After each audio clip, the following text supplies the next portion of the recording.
Ganito kalaki ang ninanakaw sa atin ng mga ganid na politikong ito at mga kasabwat nila. Ganito kalaki ang nawawalang pera sa mga Pilipino.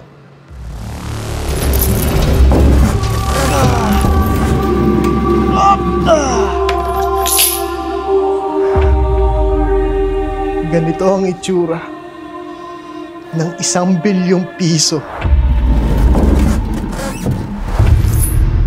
Ganito kalaki ang itsura ng 500 milyong piso na ninakaw ng mga korap na politiko. At ngayon, na alam mo na, nadadamay ka sa karma at kamalasan sa katarantaduhang ginagawa nila. Masaya ka pa rin ba? Ganito kalaki ang itsura ng 250 million. 100 milyon to? Ngayon lang ako nakakita ng ganito kadaming pera. Yung pamilya mo, nagdurusa. Walang makain. Yung estudyante, walang pangmatrikula. Walang pampagamot ang may sakit. Walang bahay na matitirhan. Punong-puno ng pagtitiis. Hindi ka pa rin magalit? Para sa mga tao, hindi pa po sa mga mata. Narinig nyo na ang boses at hinanakit ng taong bayan. Ngayon tatanungin namin kayo, hindi pa rin ba kayo galit? Mga banateros sa iba't ibang panig ng mundo, hayaan nyo ipakita ko sa inyo kung paano tayo tinatarantado ng mga magnanakaw na ito at kung gaano kalaking pera ang nawawala sa bansang ito. Yan ang banateros, boses ng ordinaryong Pilipino. Banateros ay walang makakaawan. Para lagi kang updated. Ako nga pala si Bidaya ng mga oposisyon sa kasalukuyan po. At sabi nga, galit na galit ang mga dapungan ng Pangulong Duterte. Kung hindi ka pa nakakapag-subscribe, i-subscribe mo na yan! Magandang araw mga banateros at mga kababayan sa iba't ibang panig ng mundo.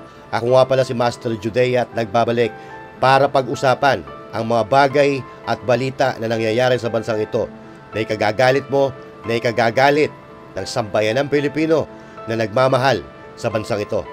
At pasensya na po at medyo hindi tayo nakapag-vlog ng ilang araw dahil tayo ay tinamaan na naman ng sakit.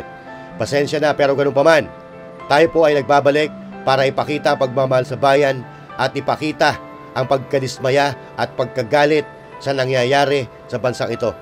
Patuloy po tayong sisigaw, patuloy po tayong magmamasid, patuloy tayong maninindigan at patuloy tayong magbabalita para ibunyag ang tunay na nangyayari sa bansang ito nang walang labis at walang kulang. Sama-sama nating ibalik ang dangal ng bansang ito na ninakaw ng mga kurap at ganid na politiko. Sa tingin ko, tayo-tayo na lang ng mga ordinaryong Pilipino at nagmamahal sa bayan ang makakapagligtas sa bansang ito. Dahil ang ibang mainstream media para nakatapaoho at parang ayaw na magbalita ng totoo maliban sa SMNI. At bago tayo magsimula, gusto ko muna i-credit at magbigay galang sa may-ari ng video na re-reaction na natin na walang iba kundi si Von Ordona. Sir Von Ordona, pairam ako ng video mo at re-reactionan lang namin. Napakaganda ng pagkakagawa ng video, napakabagbag damdamin at napakaganda ng mensahe. Pero bago tayo mag-umpisa, disclaimer lang po mga kababayan. Ito po ay para lamang sa mga ganid na politiko at personalidad na nagnanakaw sa kaban ng bayan. Kung di ka kurap, ligtas ka. Ang sabi nga sa kasabihan, kahit gaano katalas ang isang itak, kapag hindi ka tinamaan, hindi ka masusugatan. Now, kapag nasaktan ka, guilty ka at wala akong pakialam. Ganito pala ang itsura ng 10 milyon na ninakaw ng mga kurap na politiko? Ganito kalaki ang itsura ng 1 milyong piso ninakaw na isang kurap na politiko. Balita ko, pati mga classroom ginawa nyo ng negosyo. Alam nyo ba na ang 1 milyon na to kayang bumili ng 850 pieces na upuan para sana sa aming mga estudyante at kaya nitong punuin ng halos 30 na classroom sa iba't ibang eskwelahan? Diba sabi nyo, kabataan ng pag-asa ng bayan? Pero bakit pati pondo ng edukasyon, pinoporsyentohan nyo?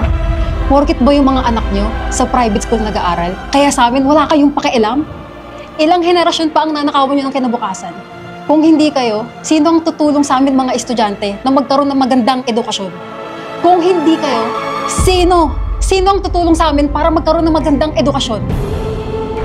Karapatan namin to eh. Pero bakit pilit nyo pinagkakait? Etong pera na to, pwede sana magamit sa maayos at magandang sistema to eh.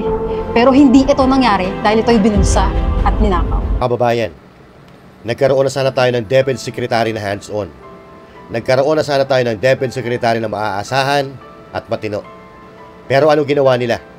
Dahil hindi nila mapasunod sa kanilang kagustuhan, pinag-initan si VP Sara. Binabaan ang budget ng Department of Education, binabaan na nga, pinorsyentuhan pa ng mga ganid na buwayang politiko. Imbis na sa estudyante mapupunta, napunta sa kanilang bulsa. Alam ko may mga anak kayo na nag-aaral pa o ikaw mismo, estudyante ka. Ang mahal-mahal ng tuition fee, pero libre sana. Pero yung para sa'yo, kinuha pa ng iba. Ang hirap at ang saklap, di ba? Ang masama, yung iba nagagawa pang magbenta ng sarili dahil kulang ang pangmatrikula. Hindi mo sana sinasapit ang ganitong sitwasyon kung ang pondo para sa edukasyon mo at sa anak mo ay nagagamit ng tama. Kaso ang problema, ninanakaw nila. Kaya kung hindi ka pagalit sa sitwasyon ngayon, putang ina talaga. Putang ina! Ganito pala ang itsura ng 10 milyon na ninakaw ng mga kurap na politiko? Sa 10 milyon na to, kung napunta lang to sa amin, kaya sana na itong bumili ng libo-libong sako ng binhi at pataba para sa aming mga magsasaka. Mga butil na sana'y itinanim na palay at naging kanin sa pagkainan ng bawat pamilya natin. Kayang-kaya na sana nitong bumili ng daang-daang makinarya at sistemang patubig.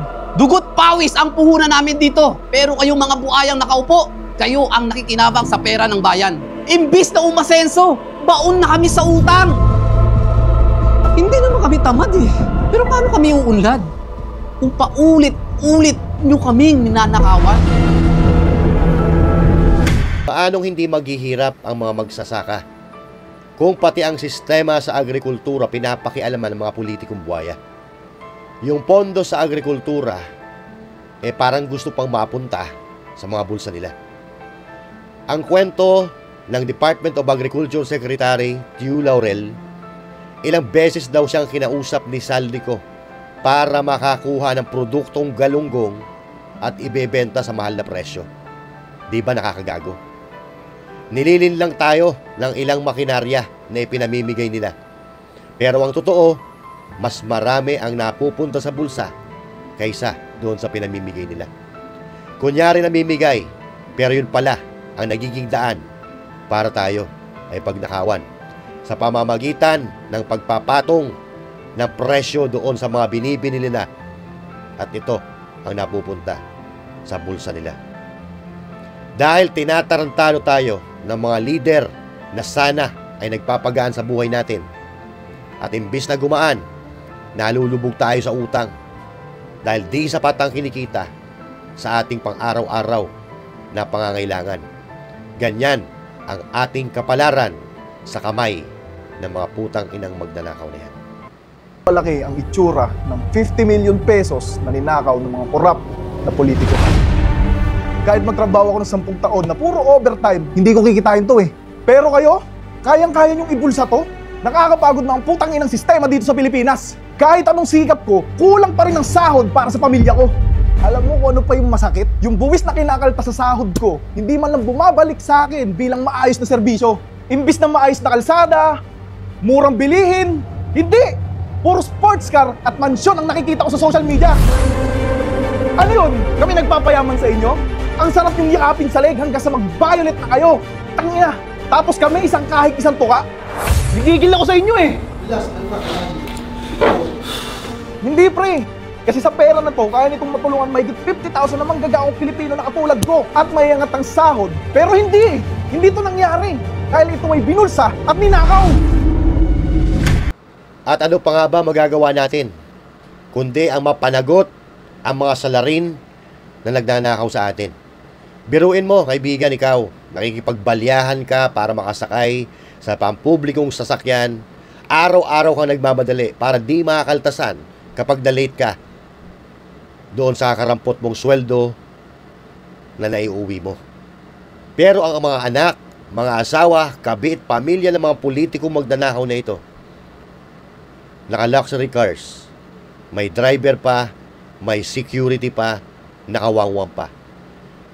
Samantalang ikaw namamasahe, nakikipagdigma sa kapwa mo pasahero araw-araw. Papasok ka pa lang, pero yung amoy mo, pang-uwian na. Yung tax mo pala, mapupunta lang sa lavish lifestyle ng mga anak, mga kabit, mga asawa at pamilya nila. 100 milyon yan. 100 milyon to? Ganito pala kadami ang mga ninakaw ng mga korap na politiko.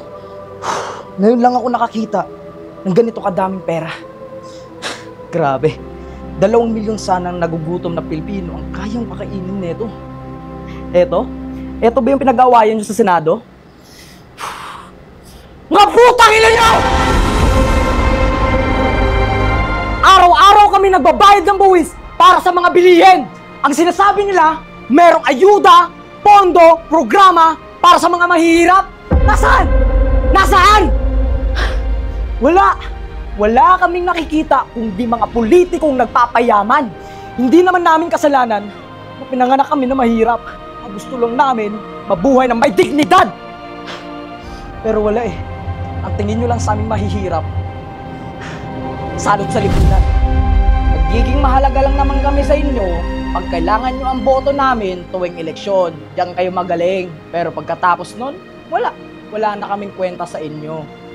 Ang gagarapal nyo magnakaw ng milyong-milyong pera na hindi nahuhuli. Samantalang isa sa amin, nagnakaw ng isang sakong bigas. Dinampot agad ng mga pulis. Sa totoo lang, ang dami sana mabubusog sa pera na to, pero hindi ito nangyari. Dahil ito ay binulsa. Tinakaw. Mga kababayan, hindi salot ang pagiging mahirap. Nagiging mahirap lang tayo mga Pilipino dahil pinapahirapan tayo ng mga magnanakaw na politiko. Dignidad. Dignidad. Yan sana ang kaisa-isang meron ang isang Pilipinong mahirap. Pero dahil sa kumakalam na sikmura, nawawala ito. At ang mga tao, nakikisakay na sa sistema. Kabayan, hindi mo dapat ibinababa ang pagkatao mo. Kung napupunta lang sana sa tama, ang pera na para sa'yo, hindi sana nangyayari. Na umaayon ka sa daloy ng sistema at nawawala na ang paggalang mo sa sarili mo. Pero dahil ninanakaw ng mga demonyo ang pera na para sa'yo, nagiging ganyan ang kapalaran mo. Pero hindi mo yan kasalanan. Kasalanan yan ng bulok na sistema na umiiral sa bansang ito. Pero hindi pa huli ang lahat. Kaya pa natin bumangon. Panagutin natin ang tumatarantado sa atin. Kahit magtakipan ang mga kawatan, mananaig pa rin ang kabutihan at ang katotohanan. Ang mga gumagawa ng kasamahan, darating ang araw, sila ay mapaparusahan. Pananagutan nila ang kasalanan na kanilang ginawa. Pero sana, kapag dumating ang araw na yan, magbago ka, kaibigan. Ibalik mo ang iyong dangal. Ibalik mo ang dignidad sa sarili mo. Itaas mo ang standard ng sarili mo kahit mahirap ka. Huwag ka na magpapauto sa matatamis na dila ng mga politiko na kailangan lang ng boto. Doon ka sa may napatunayan na may nagawa at talagang ikaw ay re-respeto at makakatulong para iangat ang buhay mo. Dahil nakakasiguro ako na pagkatapos ng kalbaryo nating ito, may matinong leader na tatayo, uupo, yung siguradong iaahon tayo. At sa punto na yon, dapat natuto na tayo sa pang-uuto at pambubudol ng mga walang kwentang politiko. Ganito kalaki ang itsura ng 250 million na ninakaw ng mga korap na politiko. Araw-araw akong bumabiyahe sa kalsada, nainitan, nauulanan, para lang makapag-deliver at may mauwi sa pamilya ko. Hindi nyo ba kayang gumawa ng tapat na proyekto na hindi nyo pinoprosyentuhan? Sira ang daan, puro lubak, halos buhay na namin yung kapalit sa bawat biyahe namin eh. Tapos yung kita namin, halos ubos na. Dahil sa putang inang mahal na gasolina na yan at sa mga boundaries namin. Di ba may pondo naman para sa kalsada, murang serbisyo, at suporta sa aming mga rider. Pero saan napupunta? Utang na. Ayun! Nasubulsan ng mga buhaya. Tapos pag na-aksidente kami, wala kaming makuhang kulong. Kapag nawalan kami ng trabaho, wala kaming masasandalan. Sa malaking halaga na to, kaya nitong gawing ligtas at maayos na biyahe ang mga libo-libong tricycle driver, bus driver, jeepney driver, at sa mga kapwa ko rider na araw-araw na nagsasakripisyo para makapaghanap buhay. Pero hindi ito yung nangyari dahil ito ay binulsa at ninakaw. Aminin man natin sa hindi, nagkamali kayo. Nagkamali kayo ng pagboto. Ang akala nyo kasi, iba yung anak doon sa tatay. Pero nakalimutan natin na hindi magbubunga ang kamatis ng saging. Ang itinuro sa atin ng kasaysayan ng Pilipinas na ang mga Marcos ay magdanakaw. At ngayon, napatunayan natin yan sa mga balita at sa mga ebidensyang lumalabas. Mangyayari ba lahat ng ito kung walang basbas galing sa itaas? Kahit hindi nag-aaral o kahit hindi nakapag-aral, hindi na nila maloloko. Ngayon, bait-baitan sila na animoy walang alam. Dahil alam nila ng taong bayan ay nagngingit-ngit sa galit at malapit ng sumabog ang dibdib para sa katarungan at hustisya ay ating makamit. Alam nyo bang dati may kwento si Ninoy Aquino tungkol sa mga Marcos, tungkol kay Imelda at tungkol kay Marcos Sr. Ayon sa kwento, ito daw di umano ay panaginip ni Ninoy Aquino. Noong namatay si Marcos Sr., sobrang lungkot daw ni Imelda Marcos. At syempre sa sobrang lungkot, naisipan niyang hanapin ang kanyang asawa. At dahil sa sobrang lungkot ni Imelda Marcos, nagpunta daw si Imelda Marcos sa langit. Nagpunta siya sa langit para puntahan ang kanyang asawa. At nung nandoon siya sa langit, tinanong niya si San Pedro kung nandoon si Marcos Sr. Tiningnan daw ni San Pedro sa listahan kung nandoon ang pangalan ni Marcos Sr. Pero ang sabi ni San Pedro, bumaba ka dun dahil wala sa listahan ko ang asawa mo. Baka andun sa baba. Yung sinasabing baba, yun po ay impyerno. Sa madaling salita, nagpunta si Imelda sa impyerno at tinanong niya din si Lucifer. Andyan ba si Marcos Sr.? Kasi wala sa langit eh. Tiningnan ngayon ni Lucifer kung nasa listahan ba niya si Marcos Sr. Pero nalungkot si Lucifer dahil kung wala sa langit, wala rin sa listahan ni Lucifer ang pangalan ni Marcos Sr. Sabi niya kay Imelda, wala dito ang pangalan niya. Napatanong si Imelda kay Lucifer, kung wala sa langit at wala rin sa impyerno, nasaan kaya ang asawa ko?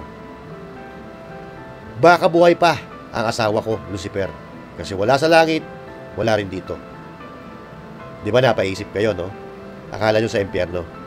Pero ang sabi ni Lucifer, mga babayan, dahil walang kaluluwa ang asawa mo, hindi niya alam kung saan siya tutungo, kung sa langit o sa impyerno. Dahil kahit ako, hindi ko siya tatanggapin dito sa impyerno kasi lumagpas sa standard ang kademonyohan ng asawa mo. Diba? O, kapag pala sobra ang kasamaan mo kahit sa impyerno, hindi ka tatanggapin. Diba?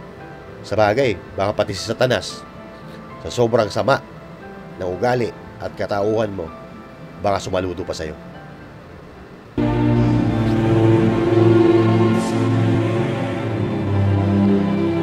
Ganito, kalaki ang itsura ng 500 milyong piso na ninakaw ng mga korap na politiko. Kung napunta sana to sa amin, kaya sana nitong magdagdag ng halos 5,000 hospital beds para sa mga pampublikong hospital. Kaya sana nitong mag-provide ng daang-daang teknolohiya, pasilidad at espesyalista. Dahil alam nyo na hindi namin kaya magpagamot sa ibang bansa. Habang kayo, general check-up sa Singapore pa? Sa US pa? Hindi ko piniling magkasakit. Pero bakit sobrang parusa ang magkasakit sa bansang to? Yung sakit ko, pwede sanang malunasan.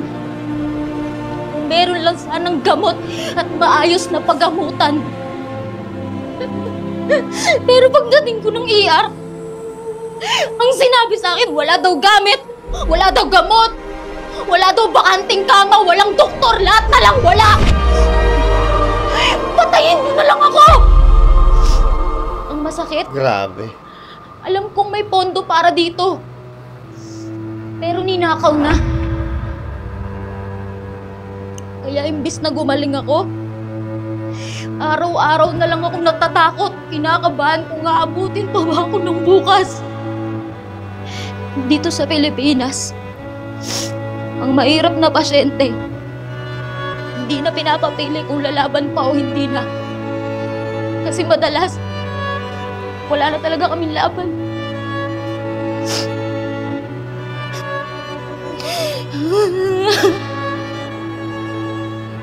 Hindi na tama! Na ang kalusugan naming mahihirap ang sinasakripisyo para sa bulsa ng mga iilan! Hindi lang pera ninakaw niyo sa amin. Pati yung karapatan naming mabuhay. Marami sanang matutulungan at mabibigyan ng pag-asa tong pera na to. Pero hindi yun nangyari dahil ito ay binulsa at ninakaw. Ngayon tanong ko sa'yo, hindi ka pa rin ba galit? Kung hindi ka pagalit, anong klaseng Pilipino ka? Wala kang pagmamahal sa bayan mo, wala kang pagmamahal sa kapwa mo Pilipino. Paano hindi mamamatay yung mga pasyente? Kung yung pera para sa sakit ng mga tao, nilalagay sa tabi at kalaunan pinaparte-parte. Huwag natin kakalimutan ng PhilHealth issue. Ito ay isa sa maliwanag na pananarantado sa mga ordinaryong Pilipino.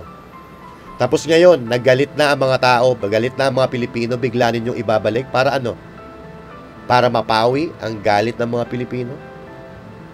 Mukha namang ginagawa nyong gago ang mga Pilipino. Inuubos nyo ang pasensya ng mga tao. Sasaktan nyo, tapos kapag nagre-reklamo, aamuhin ninyo. Hindi kami mga auto-uto para maniwala pa sa inyo. Nasaan na yung Maharlika Fund?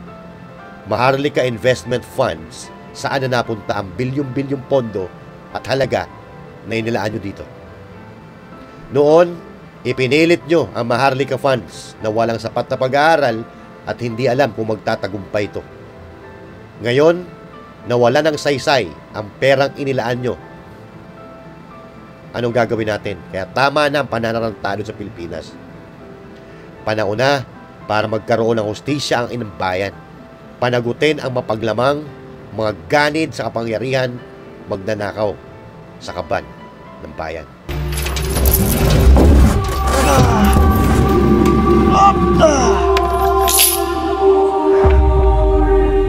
Ganito ang itsura ng 1 bilyong piso na ninakaw ng mga korap na politiko. Kung napunta lang sana sa amin to, mababawasan ng halos 2,000 namamatay kada taon. Bawat sakuna, nakakatulog sana kami ng mahimbing na hindi nangangamba sa kaligtasan ng aming pamilya sa tuwing bumabagyo at umulan. Tapos sa isang iglap, inanod lahat ng baha, lahat ng meron kami! Bahay! Gamit! Pati mga alaala sa aming tahanan! At ang pinakamasakit, hindi bagyo yung sumira sa amin, kundi yung korupsyon.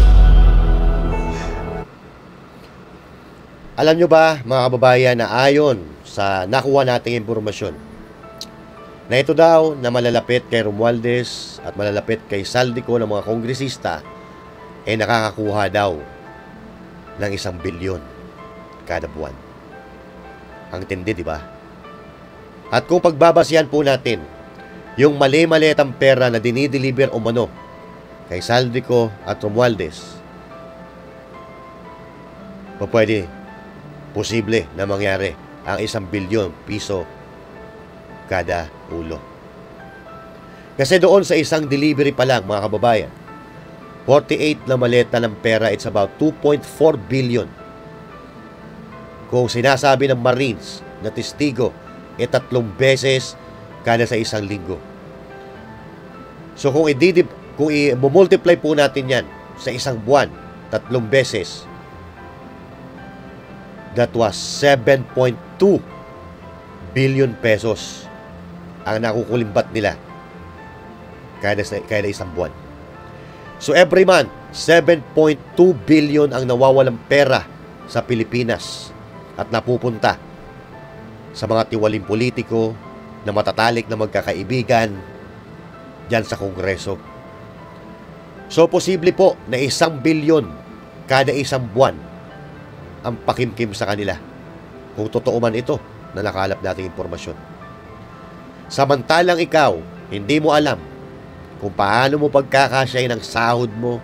Minsan, inaaway ka pa ng anak mo dahil hindi mo mabilhan kung ano ang gusto.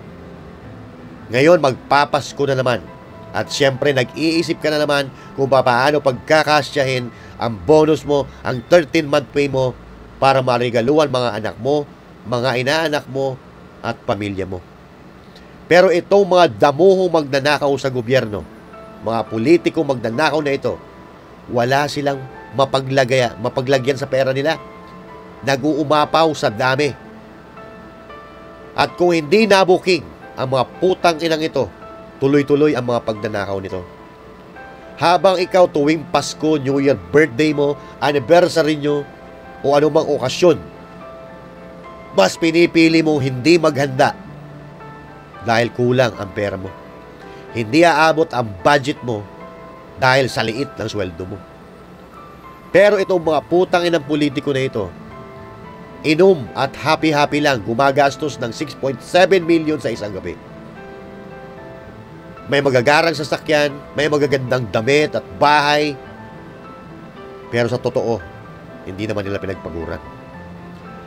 Alam nyo bang sa bawat ngiti nila, sa bawat tawa nila, sa bawat subo nila, sa bawat lagok nila ng mamahaling alak na iniinom nila, sa bawat kagat nila, sa mamahaling steak, pera mo ang kinakagat nila at pera mo ang ginagamit nila.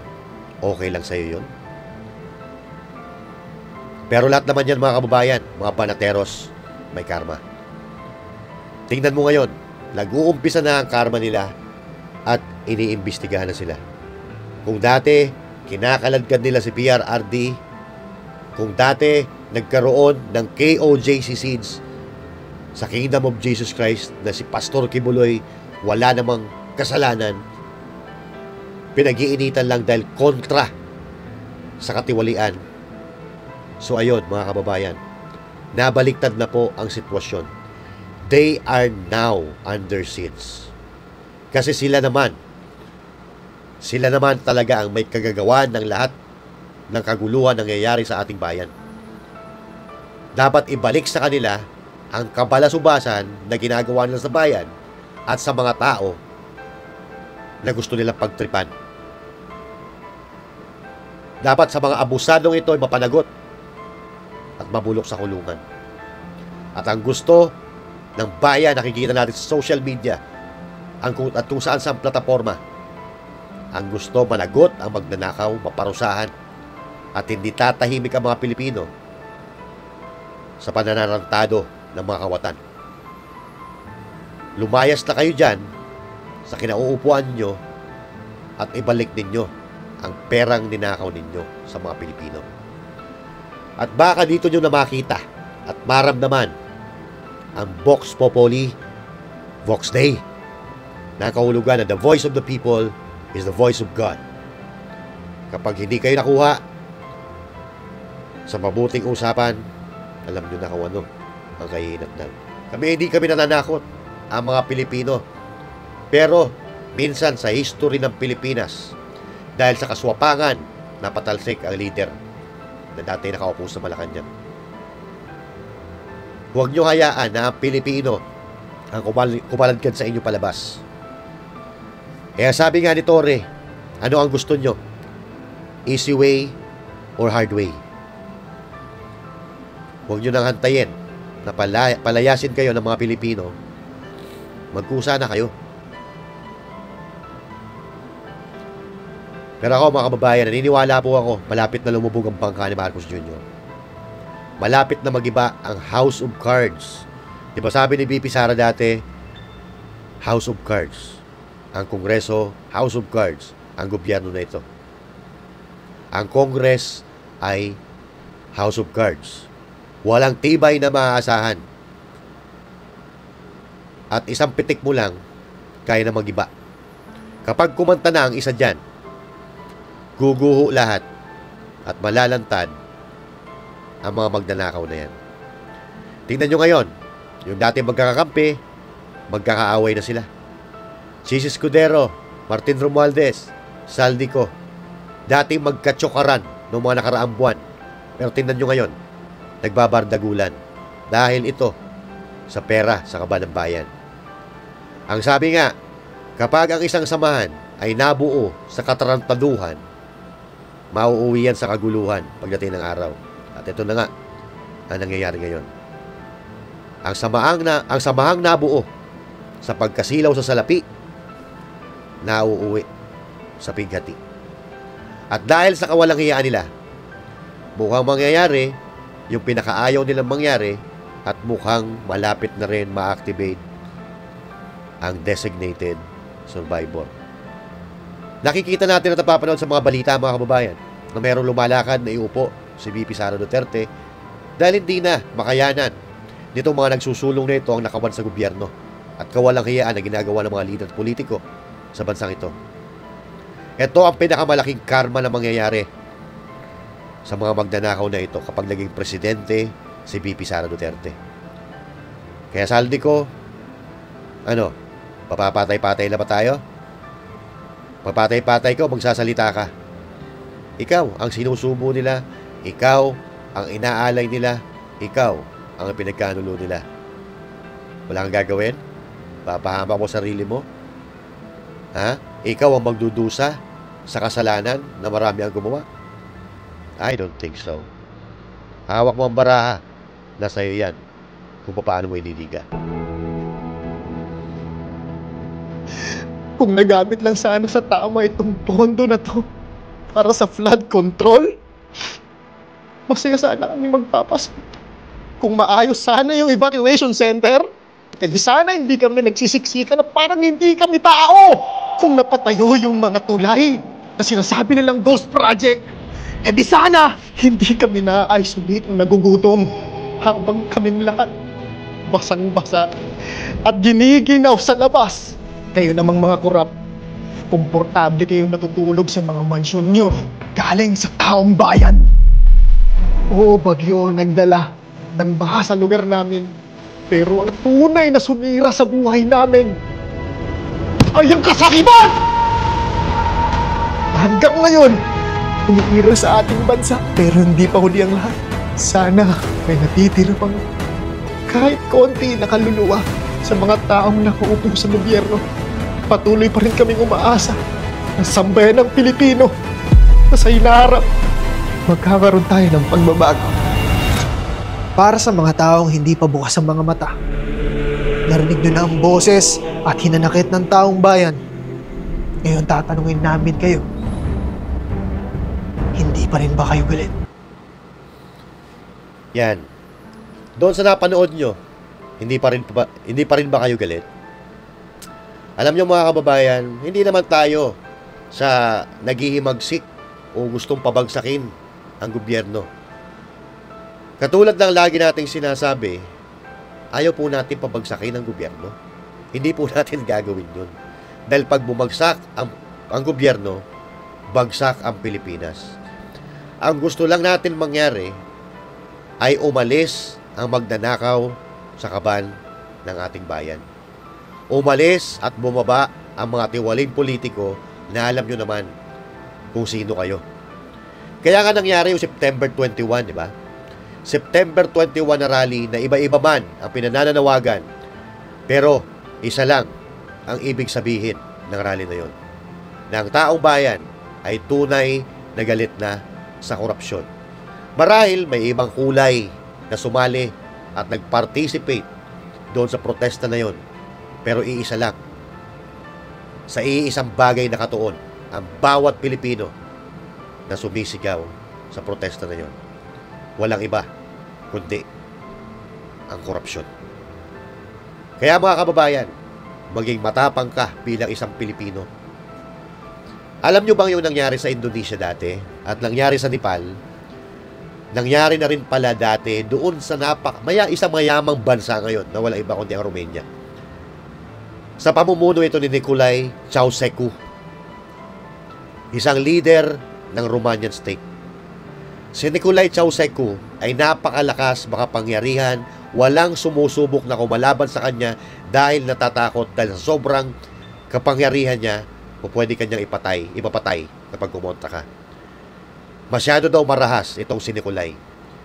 Yung ginagawa niya dati, halos kaparehas ng ginawa ni Marcos Sr., nakahalin tulad ng ginagawa ngayon ng anak niyang si Marcos Sr. Tulad na lang halimbawa ng pagpapatahimik sa media, na halos ayaw ibalita ang kapalpakan. Kung hindi ang Diyos ang magdidesisyon, ayaw nilang ibalita. Yung nangyaring flood control projects, hindi naman media o hindi kung sino man ang nagsiwalat diyan, kundi ang kalikasan. Diyos ang gumawa ng kapamaraanan para makita ng tao ang sandamakmak at napakalawak na sindikato mafia na nagnanakaw sa pera ng ating bayan. Yun po ay ginagawa din ni Nicolae Ceausescu sa Romania. Maniwala kayo sa hindi, ang Romania ay dating mahirap, lumubog sa utang. Dahil sa takot ng media doon sa Romania, wala silang ginagawa kundi sumunod kung anong mga bagay na gusto ipalabas ni Nicolae sa telebisyon na papabor sa kanya. At nagresulta ito ng sobrang kasikatan at kapangyarihan ni Nicolae sa buong Europa. Pero dumating sa punto na hindi na rin natago ang kahayupan ni Nicolae. Sobra siyang umabuso sa kapangyarihan dahil akala niya hindi mabibisto, hindi mabubuking dahil hawak niya sa liig ang media. Pero sa kagustuhan ng Diyos, may nag-leak na impormasyon na laman ng mga Romanian na nagkakaroon na pala ng mismanagement ang gobyerno ni Nicolae at lumobo na yung utang, nabaon na sa utang ang Romania, katulad ng pagkabaon na sa utang ng Pilipinas ngayon. Nung nag-leak ang impormasyon, doon nagsimula ang Romanian Revolution, at dahil ayaw nga niya umalis sa pwesto, sinabihan niya yung mga sundalo na ito daw ay political threat at inutusan niya ang mga sundalo na mag-open fire. So, ibig sabihin ng open fire, mga kababayan, ay barilin ang mga nagpoprotesta. Nagresulta po ito ng pagkamatay ng daan-daang Romanian at dahil dito, araw-araw ang nangyayaring riot sa buong Romania. Dahil nagalit na yung mga tao sa karumal-dumal na utos at pinagagawa ni Nicolae Ceausescu. Nagalit na mga tao, katulad, mas matindi pa daw dito sa nangyari sa Nepal at nangyari sa Romania. Kasi dito, sa Romania, maraming namatay, maraming nagbuwis ng buhay. Sobrang galit ng mga tao na patalsik si Nicolae Ceausescu. Nakatakas pa, nagawa pang makatakas ni Nicolae at ng kanyang asawa, pero sa kalaunan, sila ay naaresto. At matapos mapatunayan na meron silang kasalanan, sila ay nasentensyahan ng kamatayan. December 25, 1989, Paskong Pasko, doon sila hinatulan. Doon sila in-execute by firing squad. Yun po ang kabayaran nila sa kanilang kasalanan, sa karumal-dumal na ginawa nila sa mga Romanian. Lahat ng bagay dito sa mundo, basta maganda man yan, mabuti o masama, ay may kabayaran. Kaya manalig tayo sa Diyos, mga kababayan. Kahit gaano kalakas, kahit gaano kapangyarihan ng isang nilalang, dumadating sa punto na sila ay magbabayad sa kanilang mga ginawang kasalanan, katulad ng nangyari sa Indonesia, sa Nepal, sa Romania, at minsan lang nangyari sa Pilipinas. Kahit gaano kalakas, pag Diyos na ang nagsabi na tama na yan. Tama na yan. Kaya manalig tayo sa Panginoon, mga kababayan, dahil ang hustisya at karapatan ay mananatili at mananaig sa bansang Pilipinas. Ngayon pa, na nagkakaroon na tayo ng divine intervention. At katulad ng sinabi ko, lahat na nangyayari ngayon ang nagbulgar ay ang kalikasan. Sino ba may gawa ng kalikasan? Di ba ang Diyos? So ang Diyos ang gumagawa ng paraan para mapanagot ang mga politiko na may pakana at mastermind ng nakawan. Pero bago tayo magtapos, mga kababayan, may panawagan po tayo dyan sa kababayan natin dyan sa Italia na mag-iingat sa mga manluloko at mga manluloko at mga tao, kapwa Pilipino na suga pa sa pera. Dyan sa Italy daw, mga kababayan, may mga kamag-anak itong mga mandarambong na politiko dito sa Pilipinas na mahilig mangganso ng kapwa Pilipino. Okay? Aba, daan-daan po, daan-daang libong piso ang nakukuha sa panluloko sa kapwa Pilipino. Ha? Meron daw dyan, isang Pilipina dyan sa Italia, o ikaw, Monique Chan, ha? Monique Chan ang pangalan. Ha? Yan ang ginagamit niya na pangalan, Monique Chan, pero hindi yan ang totoo niyang pangalan. Pero alam ko ang totoong pangalan mo. Nagrereklamo sa akin yung mga niloloko mo. Ha? Daan-daan libong piso. Pinaghahirapan ng kapwa mo Pilipino, kinukuha mo. Nandito sa akin ang impormasyon mo, kung saan ka nakatira. Ha? Nandito sa akin, binigay sa akin ng mga nagsusumbong dahil sa ginagawa mo. Kawawa pamilya mo sa Pilipinas kung makakaladkad mo sa kahihiyan dahil dyan sa ginagawa mo panggaganso sa kapwa mo Pilipino. Ha? Monique Chan. Ha? Yan ang ginagamit na palayaw. Yan ang ginagamit niyang pangalan para makapagloko. Itigil mo na yan. Baka pag di mo tinigil yan, baka kapwa mo Pilipino ang kumaladkad sa'yo at ipadala ka pabalik sa Pilipinas.